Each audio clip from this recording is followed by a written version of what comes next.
This is my insulation resistance tester, which we'll use to see if the elements still get dead short to earth, which means element stuffed.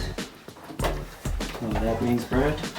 I'm gonna drain it. We're gonna drain it.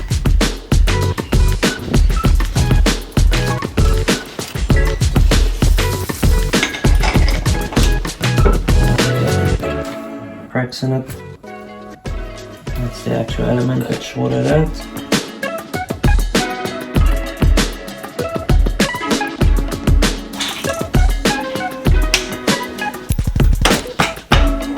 That's the job done.